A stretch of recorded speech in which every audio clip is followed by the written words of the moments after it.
राजस्थान की कांग्रेस सरकार का एक बड़ा घोटाला सामने आया है और वो ऐसे समय में आया है जब पूरे देश में वेंटिलेटर और ऑक्सीजन बेडों की भारी कमी के कारण बहुत लोगों की मृत्यु हो रही है। राजस्थान में भी ये मृत्यु काफी ज्यादा है, लेकिन राजस्थान की सरकार ने कितना बड़ा घोटाला कर दिया है। आप देखिए, पीएम केयर्स की तरफ से वेंटिलेटर दिए गए थे राजस्थान सरकार को, ये पूरे देश की राज्य सरकारों को दिए गए थे, लेकिन राजस्थान की सरकार आपको बताएं कि 40 वेंटिलेटर उनको हॉस्पिटल में इंस्टॉल नहीं करा पाई और वो एक जगह स्टोर में रखे रहे। लेकिन उसके बाद राजस्थान सरकार ने और भी बड़ा घोटाला करते हुए उस 40 वेंटिलेटरों को एक प्राइवेट हॉस्पिटल को दे दिया और भरतपुर का जो एक हॉस्पिटल है जिंदल अस्पताल, उसको ये मात्र 2000 रुपए प्रतिदिन के हिसाब से किराए पर दे दिया। और वो जो हॉस्पिटल है वो एक मरीज से एक दिन का इसी वेंटिलेटर पर मरीज को लिटाकर 35 से 40 हजार रुपए वसूल रहा है। यानी जो सरकारी अस्पताल है, ये वेंटिलेटर उसके लिए कि पीएम केयर से केंद्र सरकार ने दिए थे, केंद्र सरकार के द्वारा दिए गए 40 वेंटिलेटर गहलोत सरकार ने पहले तो स्टोर में रखे और फिर उनको किराए पर देने के नाम पर प्राइवेट हॉस्पिटल को दे दिया। जब सरकार से यह पूछा गया कि यह घोटाला क्यों, तो वो कहते हैं साहब ये चल नहीं रहे थे, खराब थे और हमने हॉस्पिटल को इसलिए दे दिए कि आप ठीक करा के इस्तेमाल कर लो। ये बहुत बड़ा झूठ है, क्योंकि वो जो वेंटिलेटर है उसकी फोटो आज भी सोशल मीडिया पर उपस्थित है। वो बिल्कुल पैक्ड वेंटिलेटर थे, पैक कोई भी मशीन वो ऐसी नहीं है कि पिछले साल दी और वो आज खराब हो गई अगर उसको चलाया नहीं है। उनके डब्बों को छेड़ा तक नहीं गया, पैकिंग हटाई तक नहीं गई, हॉस्पिटल को एक घोटाले के तहत दिए गए। और यानी कि आपको बताऊं कि अगर इसकी जांच ठीक से होगी तो भरतपुर के लोगों का कहना है कि वो हॉस्पिटल इतना बदनाम है, भरतपुर का जिंदल हॉस्पिटल, उसमें कांग्रेस के लीडरों के पैसे लगे हुए हैं। और ये जो 40 वेंटिलेटर दिए हैं जिसमें एक का किराया एक दिन का 40 हजार वसूला जा रहा है आम जनता से, तो 40 वेंटिलेटर का 4 चौक 16 मतलब 16 लाख रुपया प्रतिदिन का ये वसूला जा रहा है। और ये पैसा कहां जा रहा है, तो ये वहां के मंत्री बांट के खा रहे हैं या गहलोत जी को भी इसका हिस्सा आ रहा है, ये एक जांच का विषय है। बहरहाल एक बड़ा घोटाला हुआ है कि जिस तरह से केंद्र सरकार मदद कर रही है, कहीं दिखाई दे रहा है कि ऑक्सीजन दिल्ली में दी जा रही है, लेकिन आम आदमी पार्टी के विधायकों के घर में 600 सिलेंडर मिलते हैं। कहीं जो है आम आदमी पार्टी के निकट का एक आदमी वो जो है कंसंट्रेटर को जमाखोरी करता है और ये हल्ला मचाते हैं विपक्ष वाले, लेकिन अपने आप सारी कालाबाजारी और इस तरह के लोग जो कर रहे हैं उनके खिलाफ कोई कार्रवाई नहीं करते। एक तरफ हाई कोर्ट, सुप्रीम कोर्ट सख्त है और वो कहती है कि लोगों के बीच में अगर ऑक्सीजन की कमी से या वेंटिलेटर की कमी से यदि कोई मारा जाता है तो इसकी सजा अधिकारियों को हम देंगे। लेकिन उसी में देखना यह है कि अब सुप्रीम कोर्ट ऐसे लोगों के खिलाफ क्या कार्रवाई करती है, गहलोत सरकार के खिलाफ क्या कार्रवाई करती है जिसने उन वेंटिलेटरों को सरकारी अस्पताल में लगाने के बजाय एक प्राइवेट हॉस्पिटल को दे दिया, वो भी कौड़ियों के दाम में। 2000 रुपए पर मंथ के हिसाब से तो कोई गैस का, ऑक्सीजन का सिलेंडर भी नहीं देगा, वो भी ज्यादा कीमत पर है। वेंटिलेटर दे दिया गया, कितने बड़ी आश्चर्य की बात है। ये पूरे देश के विपक्षी लोगों का ये पता चल रहा है कि ये किस तरह से इस कोरोना काल में अपनी नाकामियों को छुपाने के लिए केवल केंद्र पर निशाना साधते हैं। आपको एक बात और बताऊं, जितने भी भाजपा शासित राज्य हैं वो काम करने में लगे हुए हैं। जैसे आपको मैं योगी जी का उदाहरण देता हूं, क्योंकि मैं उत्तर प्रदेश से आता हूं, मैं योगी जी के काम की आपको बता रहा हूं कैसे काम होता है। टीकाकरण हो रहा है, कोई भी टीकाकरण पर 15 से 20 मिनट लगते हैं, उससे ज्यादा टाइम नहीं लगता। टीका लग जा रहा है, आप जाइए टीका लगा लीजिए, अगर रजिस्टर्ड किया हुआ है 15 से 20 मिनट में टीका लग जाएगा। कभी कोई टीकाकरण केंद्र पर जाकर आपको भाजपा का कोई मंत्री, कोई विधायक खड़े होकर यह नहीं कहता हमने निरीक्षण किया, टीका बहुत बढ़िया लग रहा है, काम चल रहा है। इसी तरह ऑक्सीजन की कमी हुई तो ऑक्सीजन के लिए टैंकरों का प्रबंध किया गया और प्रशासन को यह जिम्मेदारी दी गई हर डीएम को कि वो जितने भी ऑक्सीजन के सप्लायर हैं उन प्लांटों में जाकर खड़े हों, वहां व्यवस्था संभालें, लोगों को घर बैठे ऑक्सीजन मिले। और आपको बताएं, निगम पार्षद के जरिए बाकायदा ऑक्सीजन वितरण करने की व्यवस्था की गई। सारे विधायक सांसदों ने इसके लिए इनिशिएटिव लिया, लोगों को ऑक्सीजन मुहैया कराने की कोशिश की गई। यह बात अलग है कि मांग और आपूर्ति जितनी निर्माण हो रही हमारे देश में थी, उसमें काफी अंतर है। इसलिए कुछ दिन तक मारामारी इसकी मची, या आज भी कुछ कमी लग रही है, लेकिन उसको डीआरडीओ लगाने में लगा हुआ है। दिल्ली और आपको बताएं, उत्तर प्रदेश में अब तक 80 से ऊपर ऑक्सीजन बनाने के प्लांट लग चुके हैं। और ये एक मुख्यमंत्री का काम है।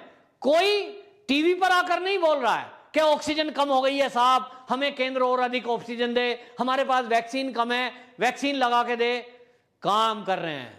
दूसरी तरफ विपक्ष के जितने नेता हैं, चाहे वो पश्चिम बंगाल की ममता बनर्जी है, चाहे वो अशोक गहलोत है, चाहे वो महाराष्ट्र के मुख्यमंत्री हैं, और चाहे वो दिल्ली के महान केजरीवाल जी हैं, ये सब के सब टीवी पर आ रहे हैं, टीवी पर बोल रहे हैं, ट्वीट करके बोलेंगे आज हमने चिट्ठी लिखी।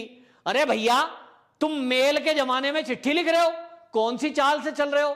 तुम प्रधानमंत्री को एक मेल लिखो, मेल पे कार्रवाई होती है। आप कहते हैं हमने चिट्ठी लिखी, फिर उसको मीडिया को बताते हो। मीडिया आपको गैस देगा, मीडिया आपको ऑक्सीजन दे रहा है, मीडिया आपको दवाई देगा, मीडिया वैक्सीन देगा, या मोदी जी देंगे? केंद्र सरकार सारी व्यवस्था को देख रही है और एक एक चीज की निगरानी हो रही है। उसके बावजूद आप उंगली लगाने से बाज नहीं आते। आपको जितनी वैक्सीन मिल रही है, आप जानते हैं कि इससे ज्यादा वैक्सीन नहीं मिल सकती, क्योंकि जो दवा कंपनियां, वैक्सीन बनाने वाली कंपनियां हैं, उनकी अपनी एक क्षमता है वैक्सीन बनाने की। वो क्षमता के अकॉर्डिंग वो बना रहे हैं। और समझौता है कि जो ये सीरम इंस्टीट्यूट है, ये तो बाकायदा एक विदेशी कंपनी के जरिए, विदेशी एक कंपनी के जरिए कोलैबोरेशन में चल रही है, तो उसको अपनी कुछ वैक्सीन विदेश में भी भेजनी पड़ेंगी। लेकिन राहुल गांधी कहते हैं नहीं, विदेश में वैक्सीन क्यों भेज दी? सारा विपक्ष कह रहा है विदेश में क्यों भेज दी, हमारे भारत में क्यों नहीं रखी? जब तक भारत में नहीं लगी, विदेशों में।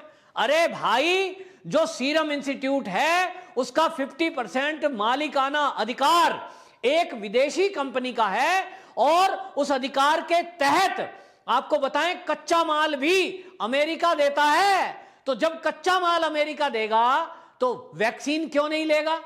वो समझौता है। और जिन लोगों को हमारे देश में आज वैक्सीनेशन हो रहा है, हर राज्य के पास अभी भी जितनी वैक्सीन बची हुई है वो लगा नहीं पा रहे। हर राज्य की हर हफ्ते उनको डोज मिल रही है, लेकिन शोर मचाना है कि साहब हमें तो 70 करोड़ लगानी है, हमें 70 करोड़ लाके दो, हमें इतनी लो, मतलब आप कुछ भी बोल दो, कुछ भी आंकड़ा बोल दो कि हमें इतनी वैक्सीन चाहिए। अब ये विपक्ष का केवल एक काम रह गया है। अब मान लीजिए ऑक्सीजन का काम सुप्रीम कोर्ट की निगरानी में एक टीम बना दी गई है और डॉक्टर विजिट करेंगे। अब जब ऑडिट होगा तो पता चलेगा कितनी गैस आपको जरूरत थी, आप मांग कितनी रहे थे खामोखा। तो अब इस बात का जब खुलासा होने लगा कि ऑक्सीजन की कालाबाजारी हो रही थी, उसमें विपक्षी पार्टी के लोग ही शामिल थे, वो केवल कुव्यवस्था के कारण ठीक नहीं हो रहा था, तो अब नई बात ले लो कि साहब वैक्सीन कम है, हम तो सबको लगाना चाहते हैं, पूरी दिल्ली को वैक्सीनेशन हो जाता अगर मोदी जी विदेश ना भेजते। अरे भाई ठीक है, अब आप वैक्सीन पे सवाल उठाना, क्योंकि पूरा प्रेशर विदेश जो ये विपक्ष है हमारे देश का, ये इसलिए केंद्र पर बनाना चाहता है। ये केवल और केवल इनकी एक ही मंशा है कि मोदी सरकार पर वैक्सीन वैक्सीन वैक्सीन की कमी का आरोप लगाकर इतना दबाव बनाए कि ये मोदी सरकार विदेशी वैक्सीन को मंगाने में मजबूर हो जाए।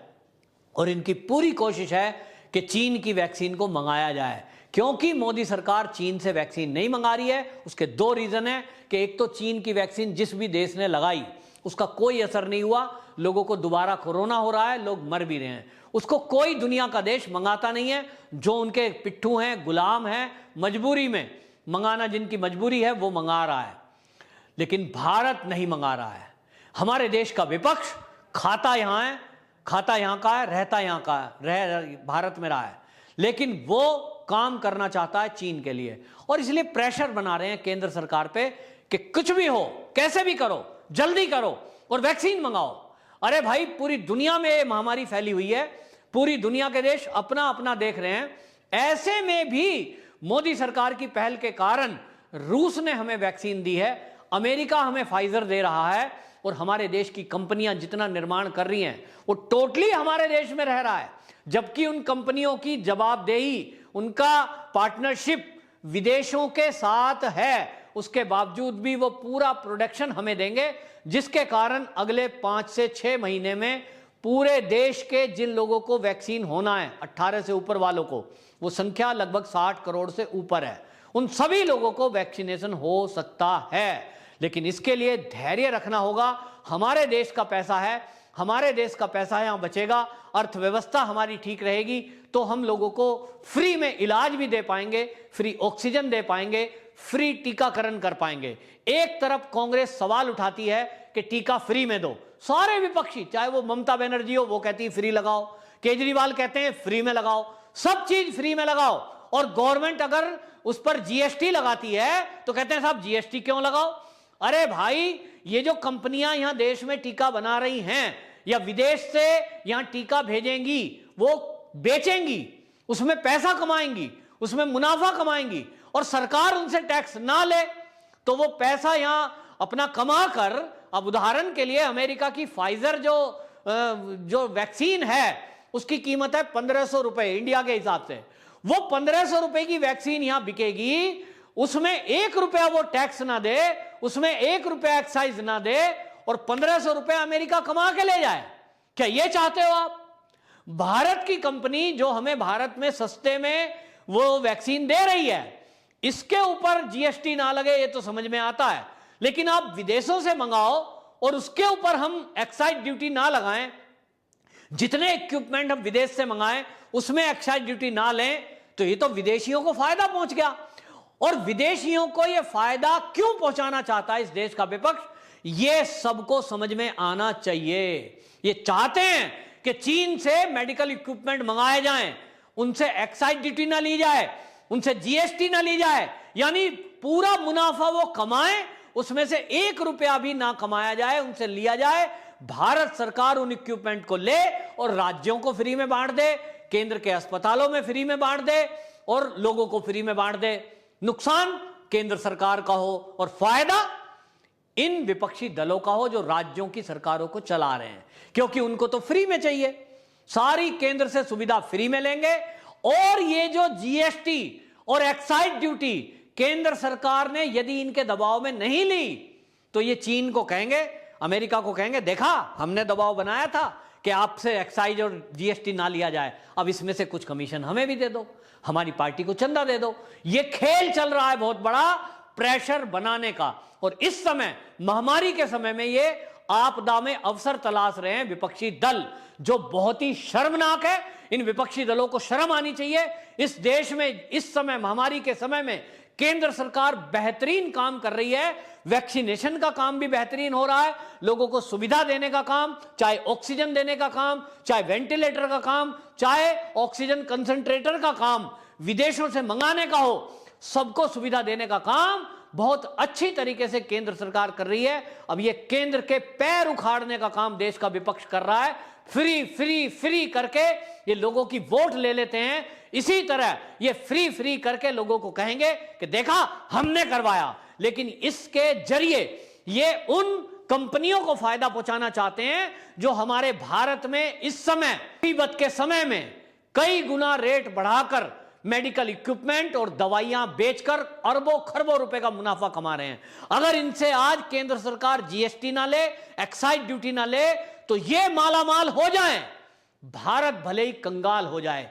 ये मनोदशा, ये मानसिकता हमारे देश के विपक्ष की है, जो बिल्कुल नहीं होना चाहिए। नमस्कार।